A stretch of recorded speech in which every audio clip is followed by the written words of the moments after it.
Bonjour Charles Gave. Bonjour. Vous êtes économiste financier, vous avez publié Sire surtout ne faites rien, vous nous avez assez aidé aux éditions Jean-Cyril Godefroy. C'est le dernier livre en date, vous en avez écrit plusieurs, et notamment un en 2001, Des lions menés par des ânes, aux éditions Robert Laffont. Vous dénonciez l'euro. Alors il fallait nécessairement qu'on profite de votre passage avec Xerfi Canal pour vous demander votre analyse de ce qui se passe dans la zone euro aujourd'hui. Qu'est-ce que vous en pensez? On est dans une crise, on est dans une impasse, on ne peut pas en sortir? Mais écoutez, on a fait une erreur économique absolument invraisemblable sur la nature de la monnaie. Si je peux vous donner 2 ou 3 explications. Allez-y, je vous en prie.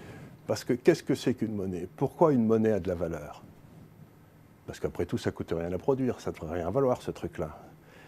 Une monnaie a de la valeur, il y avait 3 explications. Vous aviez l'explication d'Aristote qui disait que la monnaie, c'était l'argent métal en Grèce, avait de la valeur parce que ça coûtait très cher à produire. Mais on sait qu'il y a la valeur travail, ça a été prouvé comme étant quelque chose qui ne marche pas. Donc on sait que il explique en quelque sorte l'état noir, c'est une négation. Ça n'est pas une réalité économique. La deuxième, c'était Platon, qui disait, écoutez, la monnaie c'est une convention sociale, tous les deux on accepte la monnaie, donc ça va bien, c'est parfait. Et la troisième, c'était le Christ, qui a dit quelque chose de très profond avec l'histoire du pharisien et de la pièce. Quand on lui montre la pièce, il dit, qui a-t-il sur cette pièce? On lui dit, il y a César. Et il dit, rendez à César ce qui est à César, et à Dieu ce qui est à Dieu. Vous connaissez la formule. La monnaie, c'est César. La monnaie, c'est l'État. L'État, c'est l'expression d'une nation qui veut vivre ensemble. Vous savez, c'est la définition de Renan. C'est une nation, c'est une volonté de vivre ensemble. Pour qu'une nation vive, il faut qu'il y ait quelqu'un qui vous délégue le monopole de la violence légitime. C'est l'État. Cet État, il a besoin de fonctionner et donc il lève des impôts.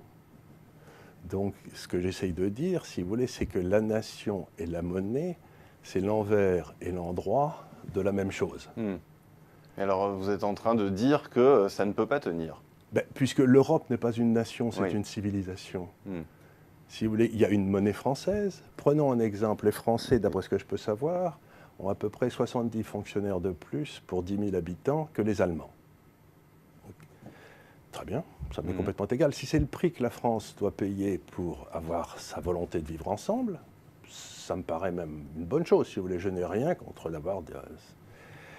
Mais qui paye ces fonctionnaires? C'est l'appareil productif français en fin de parcours. Mais si on se mettait, imaginons, à autoriser les transferts entre États, qu'on constituait un budget fédéral conséquent, est-ce qu'on ne pourrait pas imaginer que l'euro tienne? Si il faudrait ce fameux saut fédéraliste dont on parle beaucoup, mais 2 remarques là-dessus. Il faudrait que l'Allemagne transfère 8% de son PIB. Les réparations allemandes qu'elle n'a pas payées après la Première Guerre mondiale, c'était 2% du PIB. Donc vous imaginez comme les bourgeois de Francfort ou de Hambourg ont envie de payer pour que les Grecs prennent leur retraite à 35 ans ou je ne sais quoi, ou ne travaillent jamais. Ça donc, c'est la première remarque qu'il faut faire. Et ensuite, les subventions, ça déshonore. Regardez l'Italie du Nord et l'Italie du Sud. L'Italie du Nord travaille et donne des subventions à l'Italie du Sud. Et là, la seule chose qui a prospéré, c'était le crime, la mafia, les saloperies, la baisse du niveau de vie, etc. Donc, s'imaginez que si les Allemands nous transfèrent du fric, ça va être, on va se retrouver comme des bronze-culs à ne rien faire, payés par des gens qui bossent au Nord. C'est pas acceptable, c'est une honte démocratique. Mais alors, comment est-ce que tout cela va se terminer? D'où va venir l'étincelle qui va faire exploser la zone euro? Écoutez, c'est pas très difficile en général. Quand quelque chose ne peut plus durer, il s'arrête. C'est-à-dire que l'Italie est en train de faire faillite, le Portugal est en train de faire faillite, et l'Italie est beaucoup trop grosse pour qu'on puisse la sauver. Si vous voulez, c'est le 3e ou le 4e marché obligataire du monde. Les banques italiennes ont des dettes non recouvrables de 350 milliards d'euros, ce qui est 16% du PIB italien. C'est-à-dire que l'Italie, aujourd'hui, est en faillite. Nous avons une crise, vous savez, il y a un mot anglais qui dit « solvency », qui est une crise, dans le fond, de solvabilité, et la Banque centrale essaie de la traiter comme si c'était une crise de liquidité. Vous ne traitez pas de la même façon. Quand vous avez une crise de solvabilité, dans le monde des affaires, quand une affaire n'est plus solvable, on la met en faillite, ses dettes tombent à 30% ou 20%. On n'est pas dans le cas d'une entreprise, là, on est dans le cas de pays. Il peut y avoir une décision politique à un moment qui sauve l'Italie, on ne sait jamais. Mais l'Italie, comment voulez-vous la sauver? Elle est complètement...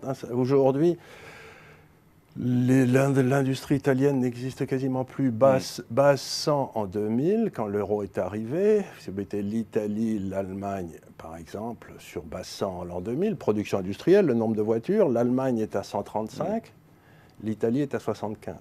Alors, l'Italie a perdu 25% de sa production industrielle en 15 ans. Elle est foutue, elle n'a plus rien à vendre. Alors, elle est foutue, mais elle est encore à ce jour dans la zone euro. Alors, quand est-ce qu'elle va sortir ? Dès qu'ils auront des élections. Dès qu'ils auront des élections, ils peuvent avoir des élections soit cet été, soit au plus tard en mars 2018. Ou bien alors ce qui peut se passer, c'est qu'il y a... C'est tout proche. C'est tout proche, c'est dans les 12 mois qui viennent. Ou bien ce qui peut se passer en mars 2015, ce qui peut se passer, c'est que la Hollande décide de suivre l'Angleterre et de quitter l'Europe. Oui, mars 2017. Mars 2017 maintenant. Oui, oui.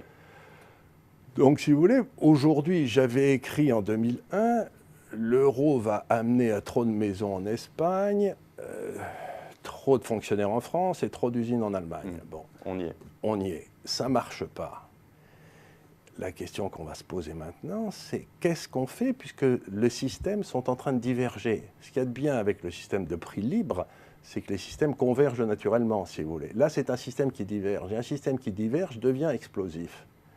Il ne peut pas. Or, la divergence ne cesse d'augmenter. Et à un moment ou à un autre, un système qui diverge explose. Et donc, l'explosion est inévitable. On va retourner aux monnaies nationales. Donc, inévitable et surtout imminente. Et quand on sait les dernières prophéties que vous avez réalisées, encore prophétie, le mot est peut-être un peu fort, vos derniers pronostics, on a de quoi s'interroger. Merci beaucoup, Charles Gave.